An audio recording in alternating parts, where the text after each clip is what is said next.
Hey guys, Earl here again, and for today's episode, for today's video vlog and unboxing video, we are going to unbox something na pinadala and I was really looking forward to this.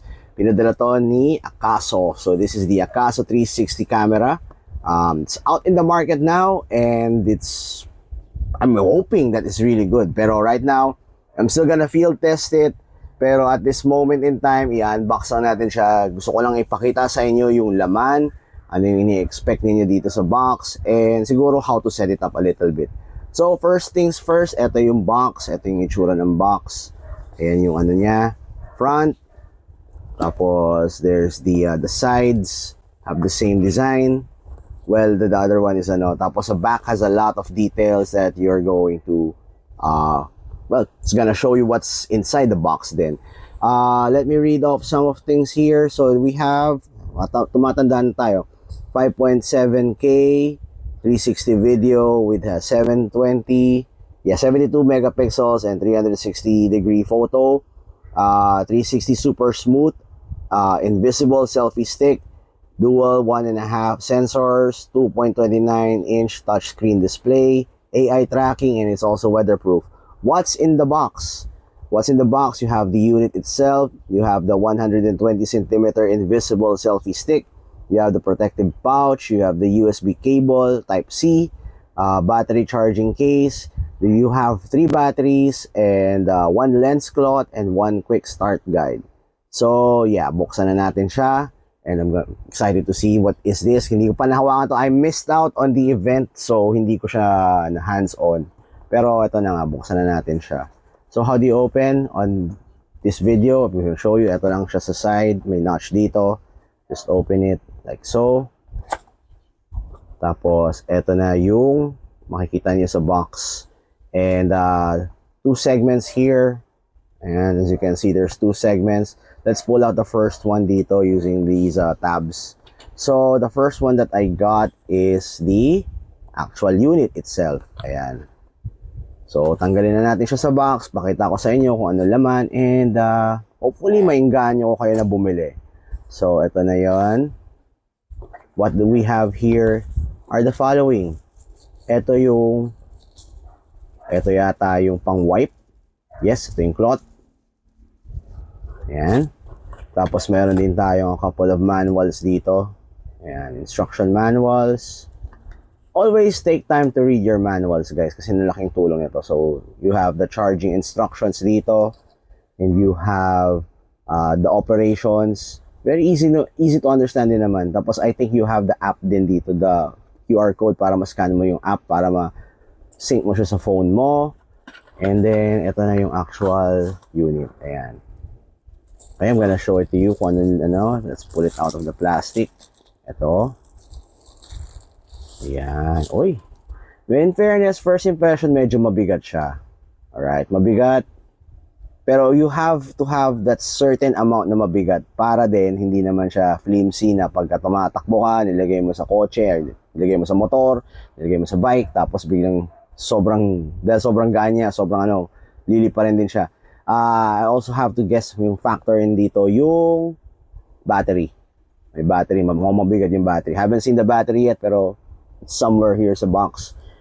We'll check it out later. So, ibabalik ko muna to dito sa box. And off you go to Never Neverland.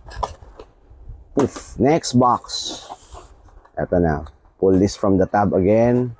So, and ano to? I guess ang laman nito is battery pack siguro to. Ayan, double check natin. So, ito. So, other box. Buksan na natin. Okay. Mabigat eh. Alright. So, ito yung charging niya. Ito yung charger niya. Battery charger. Labas natin sa plastic cover.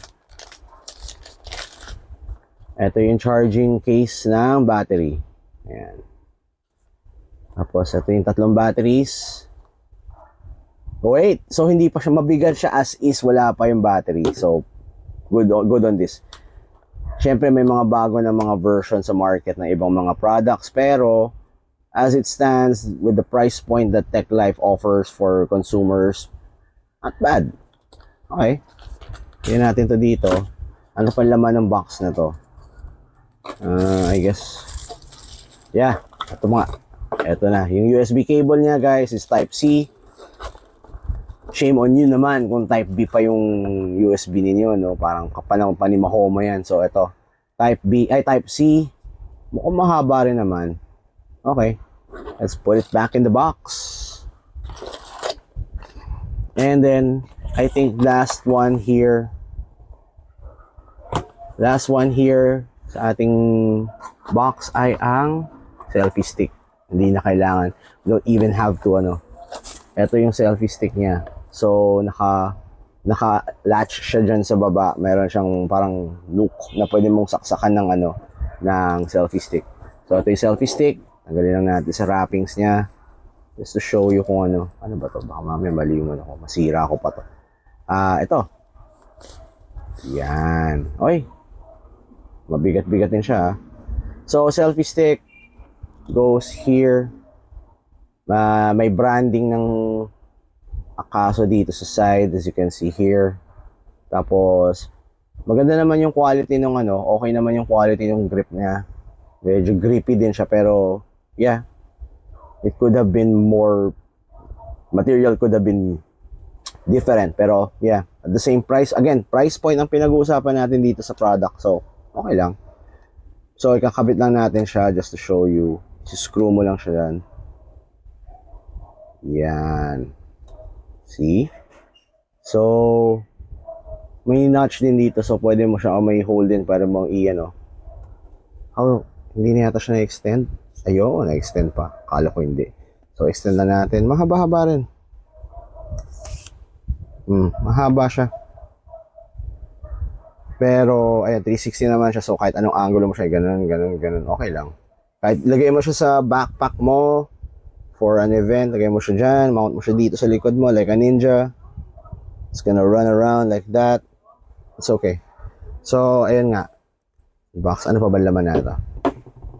Overall, I like the quality of the items and the bundle, the stuff na It's standard stuff na mailalagay mo. So, ito nga.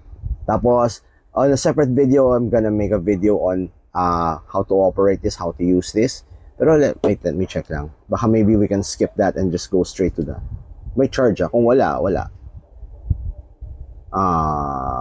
Sorry guys, walang charge.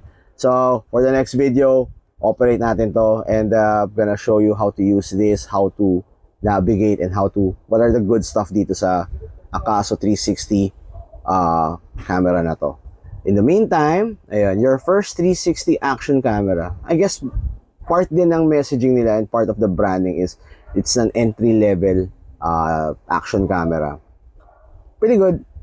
So now this is going to be the end of the video, pero I'll be back. We'll be talking about more of the Akaso 360 camera. In the meantime, please like this video, subscribe to the channel, and I'll see you on the next one. Always take care, guys.